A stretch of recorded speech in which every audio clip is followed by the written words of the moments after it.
Notre problème, c'est qu'on ne connaît pas la grandeur de Rabbeinu. Si on connaissait la grandeur de Rabbeinu, d'abord on aurait eu de la joie toute la journée. On aurait été joyeux. Parce que c'est un maître qui il n'y a pas de comparaison dans le monde. Jamais eu un maître comme ça qui est venu dans le monde avec un tel niveau de maîtrise de l'infini. Et en même temps, bien sûr, comme elle a une maîtrise comme ça de l'infini, il peut nous administrer à chacun et chacune d'entre nous exactement le remède qui correspond.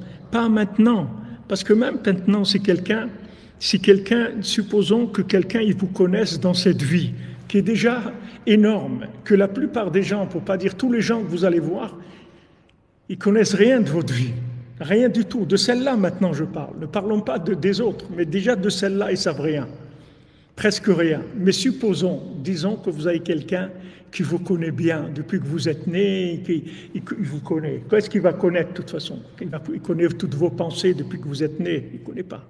Donc, ok, disons qu'il connaît un petit peu. Il va vous donner un médicament. Il va vous dire, voilà, fais ça et fais ça. Mais il ne sait pas qu'est-ce que vous avez passé avant. Il n'a aucune idée. Il n'a aucune idée que maintenant, ça fait déjà 2 ou 3 fois ou 4 fois que vous venez. Votre problème, c'est celui-là. C'est pas ce qu'il voit maintenant. Il y a un problème qui est ça le principal de notre vie. Qui est-ce qui peut savoir ça? Les gens, ils vont chez des gens qui les calment. Ils leur passent de la pommade, ils leur disent ça va aller, t'inquiète pas, ce truc, etc. Mais ils ne savent rien du tout, les gens. Ils ne savent pas qui ils sont, à qui ils ont affaire. Ils ne savent pas quelle maladie spirituelle ils ont, que ça fait plusieurs fois qu'ils viennent, ils n'arrivent pas à s'en sortir. Ils ne savent pas quel est leur véritable problème. Donc quand on arrive chez Rabbeinu, Baruch Hashem, Rabbeinu, il nous prend en main, il nous prend en charge, il s'occupe de nous, il nous donne des conseils. Et quand j'ai vu ce passage où Rabbi Nathan lui-même, il dit comment c'est difficile d'essayer de faire passer ça.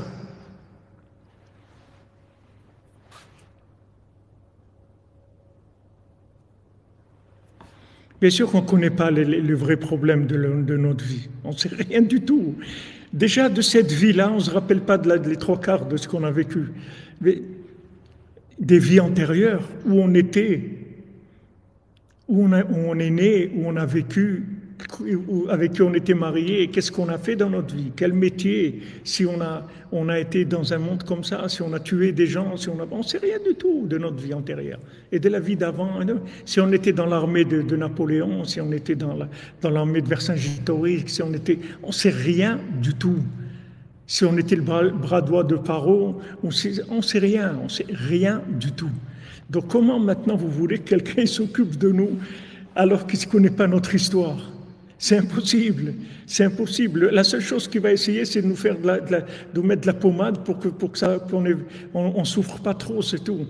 Qu'on va venir avec des questions, avec des problèmes, il va nous dire bon, mais tu t'inquiètes pas, ça va aller. Tu sais, il y a des gens, ça, ta. Mais quelqu'un qui vous connaît parfaitement depuis que vous avez été créé, connaît toute votre histoire et qui sait exactement, il dit tout ce que vous avez fait comme bêtises et toutes les réparations dont vous avez besoin. Donc maintenant, ça y est, il va s'occuper de vous, il va vous donner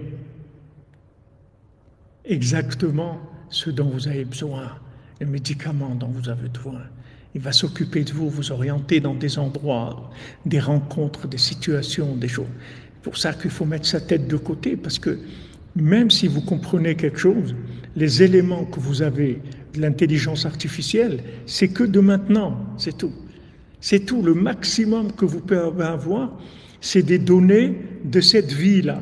Mais déjà d'une vie avant, vous ne savez rien du tout. 1, 2 ou 3 ou 5, comme celui-là, il a dit. Rabbeinu, ça fait 10 fois qu'il se couche. Il s'est couché dans 10 cimetières. Mais quelle histoire il a, le bonhomme? 10 cimetières, il s'est couché. Il faut quelqu'un qui sache exactement ce qui s'est passé depuis le début. Comme vous allez chez un médecin, il vous dit, vous avez un dossier médical. Il dit, mais que vous avez besoin? J'ai mal ici. Il dit, non, monsieur, c'est pas comme ça. Vous avez un dossier médical. Alors voilà, sortez le dossier médical. Ah, vous avez ça, vous avez... Ben, bon, voilà, donc ça, si vous, maintenant, à l'âge de 8 ans ou 9 ans, vous avez eu un truc, vous êtes cassé le bras, vous avez eu ça, donc ça fait ça, un truc, c'est normal, vous avez des douleurs à l'épaule, ça vient de là, un truc, parce qu'il suit, il y a il y a une histoire.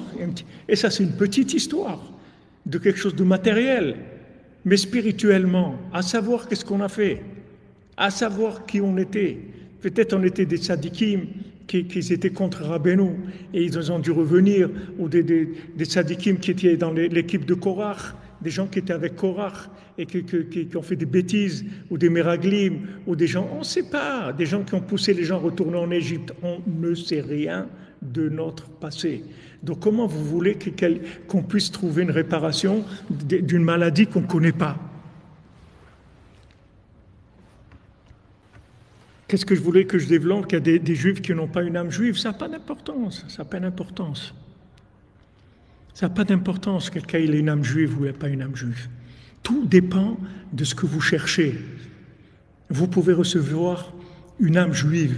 Vous pouvez recevoir l'âme de Rabbi Shimon Bar Yochai. Vous pouvez recevoir l'âme de Rabbi Nathan. Vous pouvez l'âme de Rabbi Akiva, de Rabbi Tarfon.